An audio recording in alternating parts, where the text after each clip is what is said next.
అంటే ప్రభుజీ మేము హైదరాబాద్‌లో ఉండేవాళ్ళం. రేపు ఫాస్టింగ్ చేయాలా ప్రభుజీ ఈ రోజా? టుమారో మీరు. అవునా? అదే ఎప్పుడు తేడా రాలే, ఈసారి వచ్చింది హైదరాబాద్, మోస్ట్లీ బెంగళూరు కూడా రేపే అనుకుంటాను.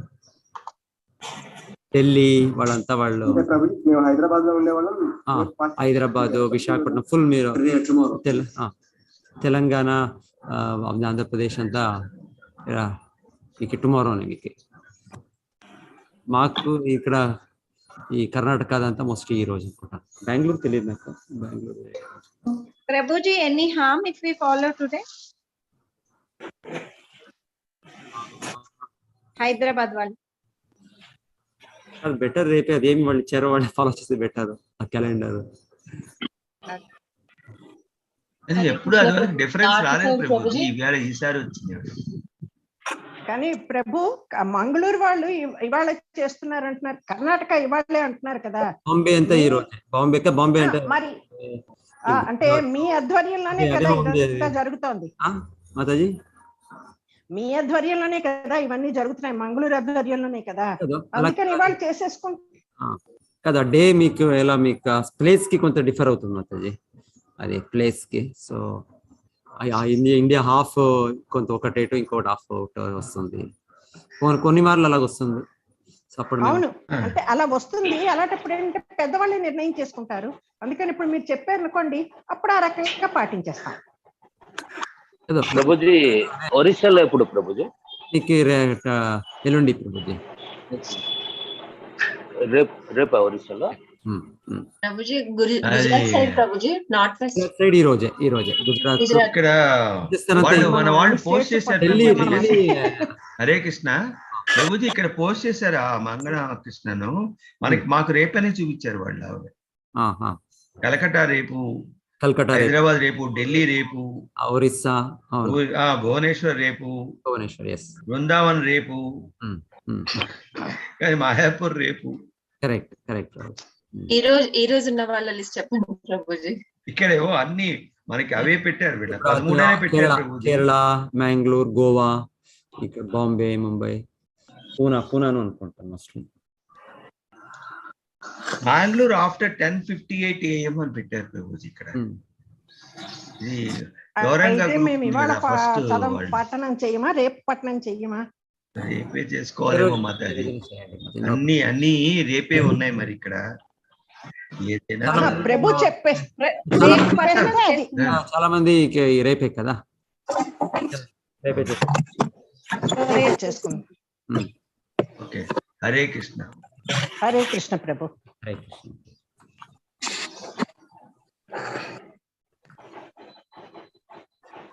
మెజారిటీ డివోటీస్ అంతా మన ఆంధ్ర, తెలంగాణలో ఉన్నారు కదా. సో బెటర్ మీరు చేసుకోండి. కానీ రెసిడెన్స్ మటుకు ఇవాళ పెట్టారు మీ దగ్గర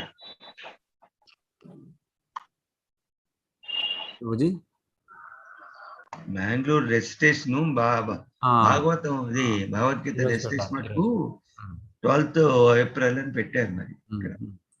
మా తెలుగులో చూడండి, తెలుగు గ్రూప్. హరే కృష్ణ.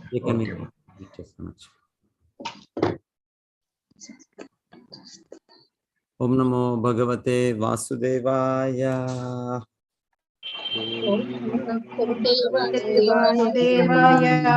ఓం నమో భగవతే వాసుదేవాయ. ఓం నమో భగవతే ఓం నమో భగవతే వాసుదేవాయ. ఓం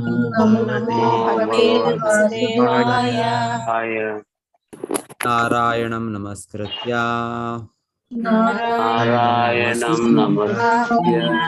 నరం చైవ నరోత్తమం దేవీం సరస్వతీం వ్యాసం తతో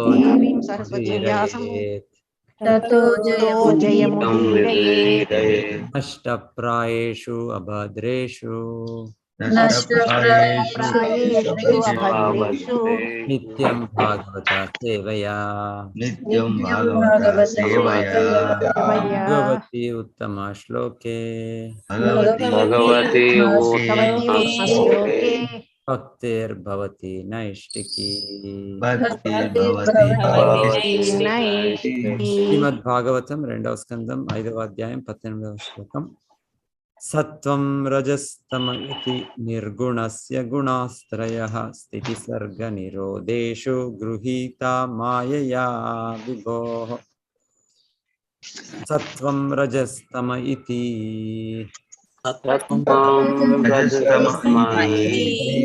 నిర్గుణస్య గుణాస్త్రయః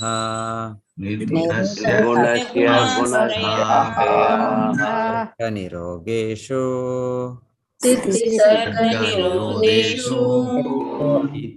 మాయయా విభోః.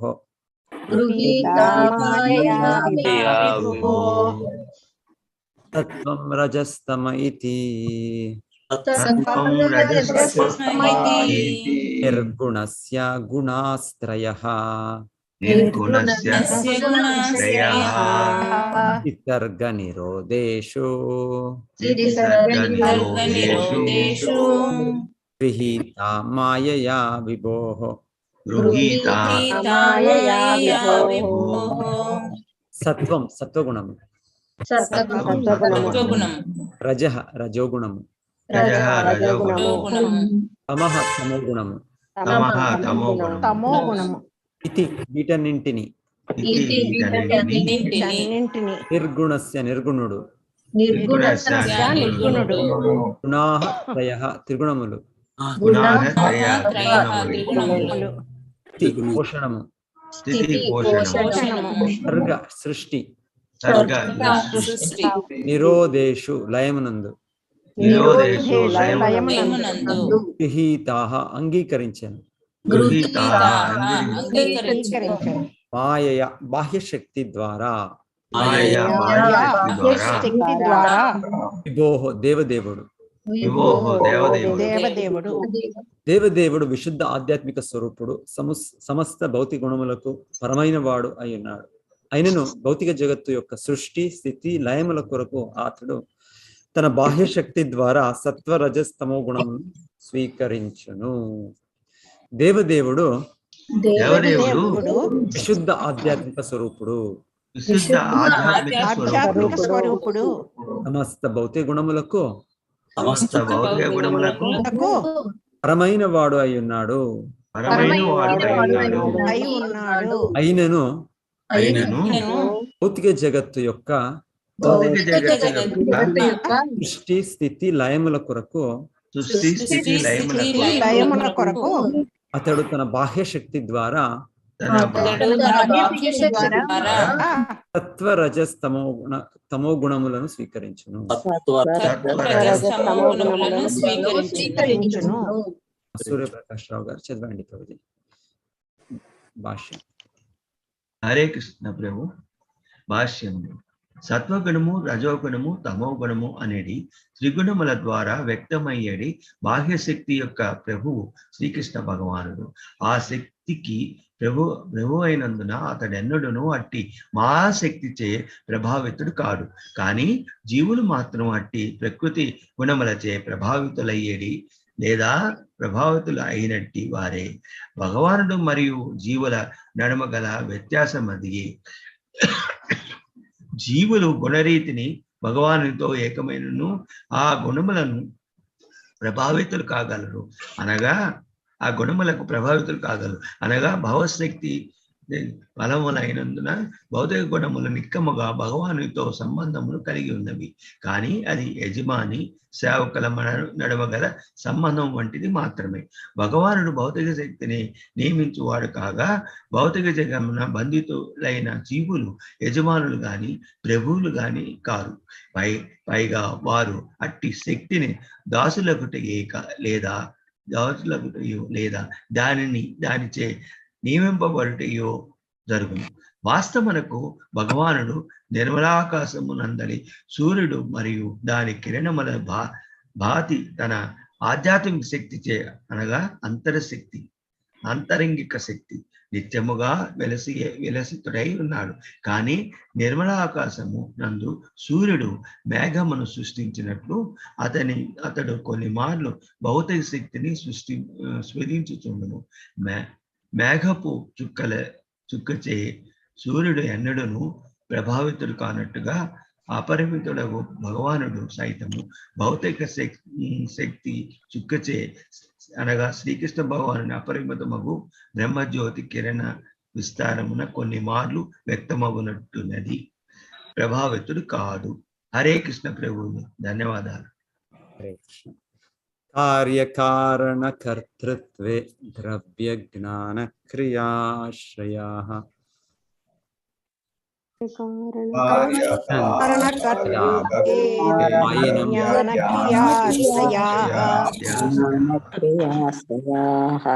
కార్యకారణ కర్తృత్వే ద్రవ్య జ్ఞాన క్రియాశ్రయాః వర్తనంతి నిత్యదా ముక్తం మాయినం పురుషం గుణాః కార్యకారణ కర్తృత్వే ద్రవ్య జ్ఞాన క్రియాశ్రయాః వర్తనంతి నిత్యదా ముక్తం మాయినం పురుషం గుణాః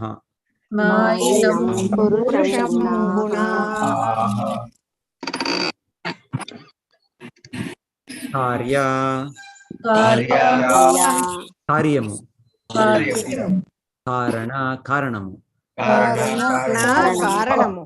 కర్తృత్వే కర్మలయందు ద్రవ్యము జ్ఞానము క్రియాశ్రయాః అట్టి లక్షణములచే వ్యక్తమై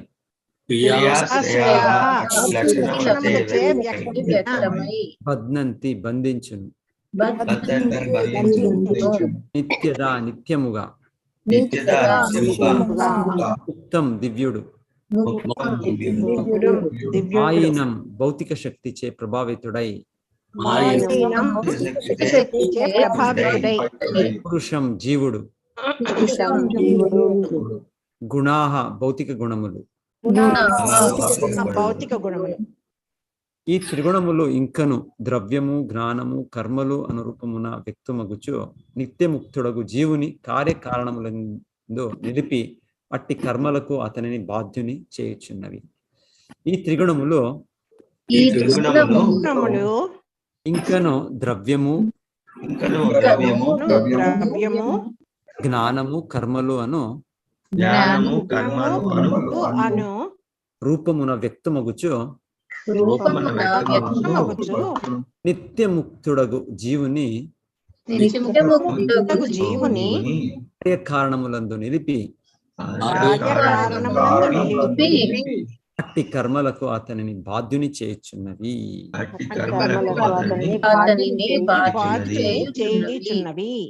రామకృష్ణ ప్రభుజీ చదవండి. ఆంతరంగిక శక్తి మరియు బహిరంగ శక్తి వాని నడమనున్న వారు కనుక నిత్యముగా ముక్తులకు జీవులు భగవానుని తటస్థ శక్తి అని పిలువబడినారు. వాస్తవమునకు వారు భౌతిక శక్తిచే ఆ విధంగా బద్ధులగుటకు ఉద్దేశింపబడలేదు. కానీ భౌతిక శక్తిపై ఆధిపత్యము చెలాయించవలనడి మిథ్యా భావనచే ప్రభావితులైన కారణమున వారు ఆ శక్తి ప్రభావమునకు లోనై ప్రకృతి త్రిగుణములచే బద్ధులగుచున్నారు.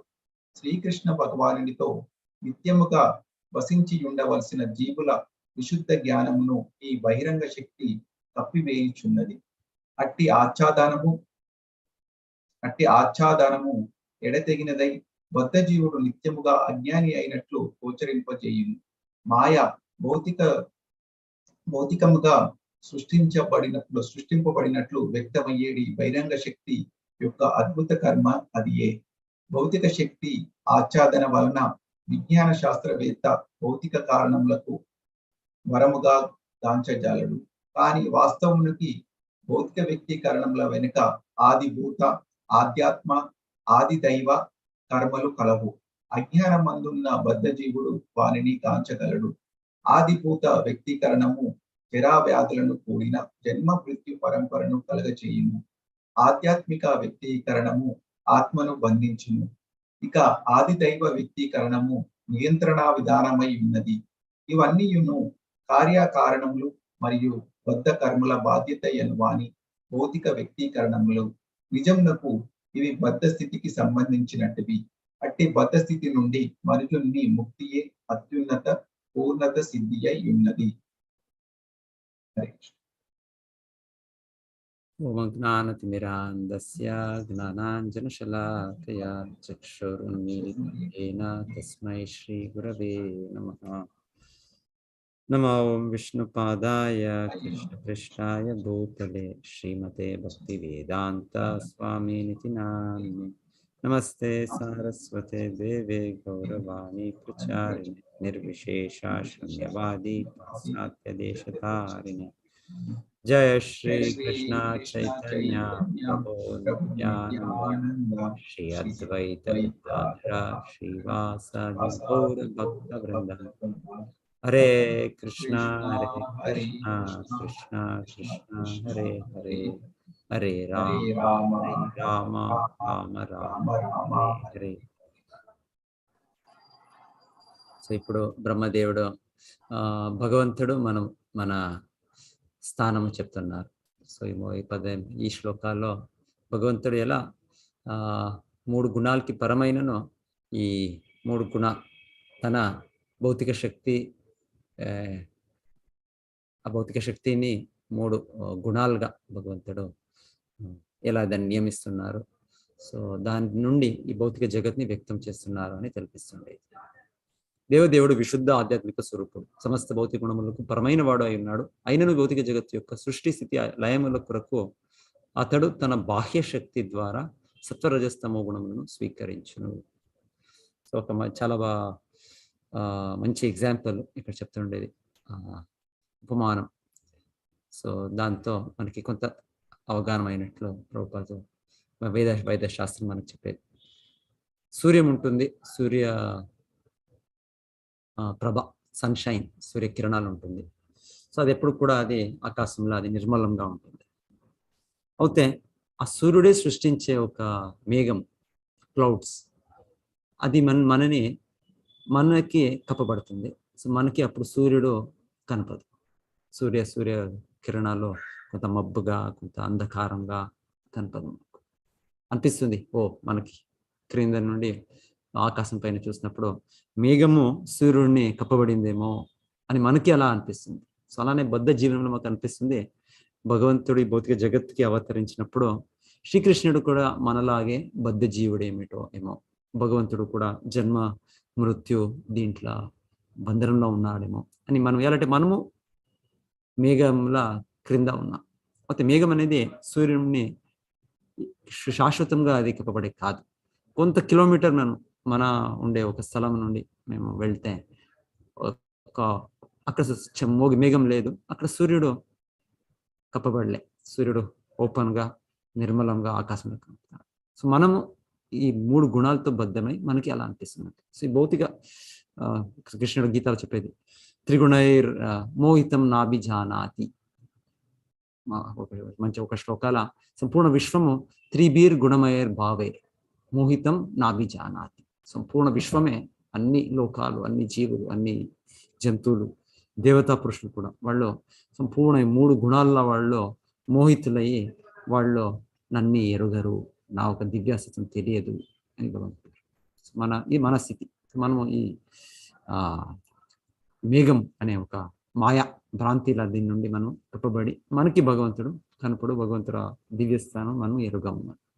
లేకుంటే భగవంతుడు నిత్యంగా ముక్తుడు, నిత్యంగా భగవంతుడు తన ఆధ్యాత్మిక స్థాయిలో నిలిచి ఉన్నారు భగవంతుడు. అది ఈ దీని నుండి మనకి తెలిపిస్తుండేది.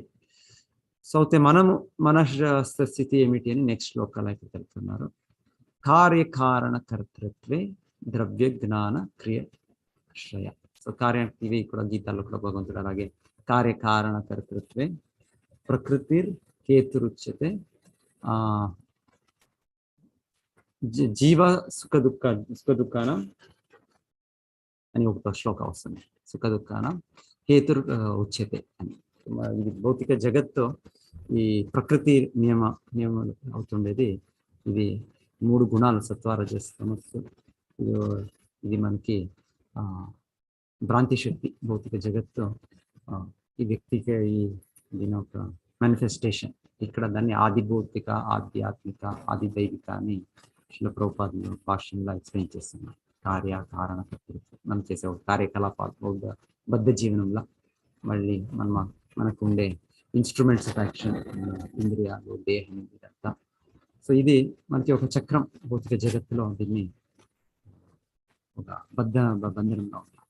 సో దానికి ఇక్కడ ఆధ్యాత్మిక, ఆధ్యాత్మిక, ఆది భౌతిక వేరే దీనిగా ఆచార్యం దాన్ని భాషను చెప్తుంది. సో దానికి వేరే మీనింగ్స్ ఉంది.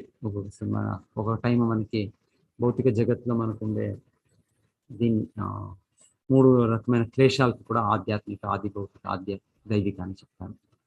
సో లేకుంటే ఆది దైవిక అనేది భగవంతుడు ఈ విశ్వరూపము, ఈ దేవతలతో సంపూర్ణ విశ్వాన్ని నియమిస్తుండేది. ఆ వ్యక్తీకరణం అని చెప్పే మాట ఆది దైవ అని.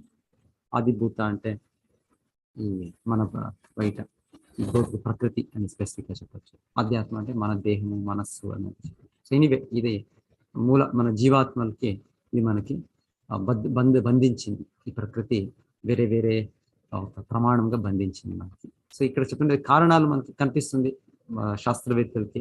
వాళ్ళకి త్వరనే ఇమ్మీడియట్ కాజెస్ కనిపిస్తుంది. ఇది కారణం, ఇది కారణం, ఇది కారణం. అంతిమమైన కారణం వాళ్ళకి తెలియదు. అంతిమమైన కారణం ప్రకృతి అని వాళ్ళ దగ్గర గుర్తిస్తారు. ప్రకృతిలో ఒక లెవెల్గా చూస్తారు అంతే వాళ్ళు. అయితే ప్రకృతి వెనకాలి ప్రకృతి ఎలా, దాని కంపోజిషన్ ఎలా ఉంది, ప్రకృతి అనేది పంచమహాభూతాలుగా తెలియదు వాళ్ళకి. అదే ఈ చూస్తున్నారు వాళ్ళు. అయితే వాళ్ళకి ఆకాశం అంటే ఏమీ తెలియదు. ఇది భూమి, రాపో, అనలో, వాయు, కమ్మనో, బుద్ధి రేవచ్చు. వాళ్ళకి ఎంత ఉంటేనో వాళ్ళకి భూమి, నీళ్ళు, గాలి ఇంత మతుకు అంతే. ఆకాశం వాళ్ళు వ్యాక్యూమ్ అనేమో చెప్తారు, వాళ్ళు స్పేస్ అనేమో చెప్తారు. దాని గురించి వాళ్ళకి తెలియదు. వాళ్ళకి ఇంకా మనోబుద్ధి, అహంకారము అది దాని గురించి ఎంతో మిస్అండర్స్టాండింగ్స్ ఉన్నాయి వాళ్ళకి. ఇది సూక్ష్మమైన భౌతిక పదార్థాలు, మెటీరియల్ ఎనర్జీని భగవంతుడి భౌతిక శక్తులు ఇంతవరకును వాళ్ళు ఇంకా రాదు. సో దీనికి మూలము ప్రధానం అని చెప్తారో, లేకుంటే పంచమహాభూత మహత్తత్వం అని చెప్తారు. ఇదంతా భౌతిక శక్తిలే. సో ఇంకా వాళ్ళు భౌతిక కారణాలు చూసేదానికి కూడా ఇంకా చాలా వెనకాలే వెళ్ళాలి. ఒక టైం వాళ్ళు చెప్తారు ఈ వ్యాక్యూమ్ స్పేస్ అనేది 95% డార్క్ మ్యాటర్ అని ఏమో చెప్తారు వాళ్ళు. 99% డార్క్ మ్యాటర్ చెప్తారు. సో సరిగా అవగాహన ఇంకా భౌతిక ద్రవ్యాలపైన కూడా మన శాస్త్రవేత్తలకి లేవు. భౌతిక కారణాలు కూడా వాళ్ళు ఇంకా కనపడట్లేదు. దీని వెనకాలి భగవంతుడ సంపూర్ణ ప్రకృతిలో ఈ గుణాలు ఉన్నాయి. గుణాలు కంట్రోల్ చేసే భౌతిక శక్తి స్వరూపమైన దుర్గాదేవి ఉన్నారు. సో దాని వెనకాలి మహావిష్ణు, శ్రీకృష్ణుడు లేదు. సో ఎంతో కారణాలు ఉన్నాయి ఇంకా. సో ఎనీవే మేము ఏ రకంగా చూస్తేనో ఈ బద్ధ జీవనంలో మనం ఇప్పుడు అజ్ఞానంలో నిత్యంగా ఉన్నట్లు అనిపిస్తుంది. నిత్యంగా మనము నాతో భగవంతుడితో ఉండే నిత్య సంబంధము మర్చిపోయి మనము ఇక్కడ మేమే స్వతంత్రులు, మేమే భోగించే వ్యక్తులు, మేమే యజమానులు, మేమే ప్రభు అని మేము ప్రతి ఒక్కరు ఈ భౌతిక జగత్తులో జీవులు మన జీవనం గడుపుతున్నాం. సో ఇక్కడ చెప్తుండేది ఇది భగవంతుడి బాహ్య శక్తి, భౌతిక శక్తి. దీని ప్రభావంతో ఇది జరుగుతుండే మన అస్తిత్వం. ఇది కార్యకారణ కృతత్వే ద్రవ్య జ్ఞాన క్రియాశ్రయ బధ్నంతి నిత్యదా ముక్తం. నిత్యంగా యాక్చువల్ ముక్తులు మనము అయితే ఇప్పుడు మాయనం పురుషం గుణ, ఈ గుణ ప్రభావంతో మనము అజ్ఞానం దేహము దీంతో గడిపించుకుని మన అస్తిత్వం. భగవంతుడికి ఎప్పుడు ఈ అస్తిత్వం లేదు, ఈ ఒక సన్నివేశం లేదు. భగవంతుడు వెనకాల శ్లోకాలు చెప్పినట్లు భగవంతుడు ఎప్పుడు కూడా ముక్తుడే. భగవంతుడు నిత్యముక్తుడు. మనము జీవులో భగవంతుడ మార్జినల్ పొటెన్సీ అని చెప్తారు, తటస్థ శక్తి అని చెప్పిన కారణం తట అంటే ఒక నదీ తటం పైన ఉన్నట్లు, సరోవర తటం పైన ఉన్నట్లు అది ఒక్కొక్క సమయం భూమి పైన ఉంటుంది, ఒక్కొక్క సమయం అది నీళ్ళలోగా ఉంటుంది. అది రెండుగా అది బార్డర్, అది బ్యాంక్ ఆఫ్ ఎ రివర్ చెప్పి. సో అలాగనే మన అస్తిత్వము జీవులో కొంత సమయం భగవంతుడు అంతరంగ శక్తిలో ఉన్నప్పుడు భగవంతుడ భక్తి సేవలో మనం ఉంటాము. లేకుంటే మనము ఆ బాహ్య శక్తి వచ్చినప్పుడు మనము విస్మరించి భగవంతుడిని మనము ఇంద్రియ భౌతిక మాయా సేవలో ఇది మన అస్తిత్వం. సో మన బద్ధ జీవనం ఇది. సో అది ఇక్కడ శ్రీకృష్ణ భగవానుతో నిత్యముగా వసించి ఉండవలసిన జీవుల విశుద్ధ జ్ఞానమును ఈ బహిరంగ శక్తి కప్పివేయుచున్నది. అట్టి ఆచ్ఛాదనము ఎడతైగనదై బద్ధ జీవుడు నిత్యముగా అజ్ఞాని ఉన్నట్లు గోచరించేయు. మాయ భౌతికముగా సృష్టింపబడినట్లు వ్యక్తమయ్యేది బహిరంగ శక్తి యొక్క అద్భుత కర్మ అదియే. భౌతిక ఇంకొకటి చెప్తారు, చాలా బాగా చెప్తారు ఎగ్జాంపుల్లో. యాక్చువల్లీ భౌతిక శక్తి అనేది అది భగవంతుల శక్తి, అది అపరాశక్తి, పరాశక్తి, అపర రెండు శక్తిలో గీతాల భగవంతుడు చెప్పేది మనకి. జీవులో తన పరాశక్తి అని చెప్తారు. అపరేయం తు ఇతస్వన్యం జీవభూతం భగవంతుడు చెప్పేది. ఈ భౌతిక శక్తి, భౌతిక జగత్తు ఈ 8 విధాలుగా ఉండేది. భూమి, రాపనం, ఇది నా క్రింద శక్తి, నా ఉన్నత శక్తి ఉంది, అది జీవులని భగవంతుడు చెప్తారు. అయితే కూడా ఇప్పుడు మనము ఈ క్రింద శక్తికి మేము గురి అయినా దాని కంట్రోల్ బంధంలో ఉన్నాం. ఎలా అంటే దీనికి ఎగ్జాంపుల్ చాలా మంచి ఎగ్జాంపుల్ ఇస్తారు. ఒక త్రాడు, ఒక రోప్స్ ఎవరైనా ఒక వ్యక్తిని చుట్టు పెడితే సపోజ్, అయితే త్రాడు రోపు అది అంత శక్తియుతం కాదు, అది స్వతంత్రం కాదు. అయితే ఆ బద్దలైనప్పుడు నా చేతిలో నా కాళ్ళు అంతా ఎవరైనా మీరు నన్ను కట్టి పెడితే గట్టిగా, ఆ త్రాడు నా కింద పవర్ఫుల్ అవుతుంది, శక్తివంతుడై నాకు దాని నుండి ముక్తిగా చేసుకునే కాదు. ఎలా అంటే మీరు నా కింద ఒక శక్తివంతుడు, సో మీరు నన్ను బంధించారు ఆ త్రాడతో వినియోగించి. సో అలాగనే ఈ భౌతిక శక్తి, భగవంతుడి శక్తి యాక్చువల్లీ ఇది ఇన్ఫీరియర్, ఆ అపర. అయితే జీవుడిని బంధించింది ఇది భగవంతుడు ఆజ్ఞ పైన.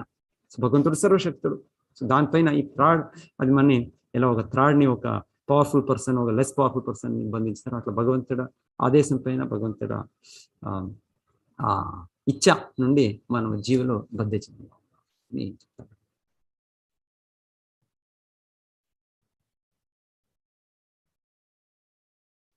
ఇవన్నీ కార్యకారణములు మరియు బద్ధ కర్మల బాధ్యత అనువాని భౌతిక వ్యక్తీకరణములు. నిజమునకు ఇవి బద్ధ స్థితికి సంబంధించినట్టివి. అట్టి బద్ధ స్థితి నుండి మనుజుని ముక్తి అయి అత్యున్నత పూర్ణత్వ స్థితి అయి ఉన్నది.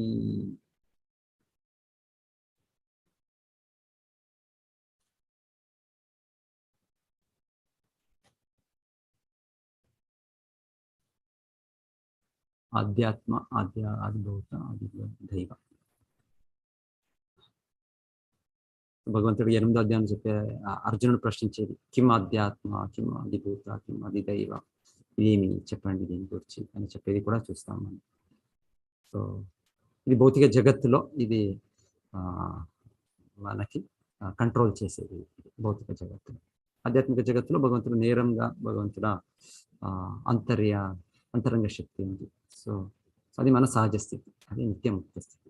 భౌతిక జగత్తులో ఇదంతా కంట్రోల్ వేరే విధంగా భౌతిక జగత్తు మాయాశక్తి మనం ఎలా బంధించిందని దాని ఒక ఎక్స్ప్లెనేషన్స్, దాని అన్వేషణ ఇక్కడ చేస్తాను. హరే కృష్ణ అందరి భక్తులకి. హరే కృష్ణ ప్రభు.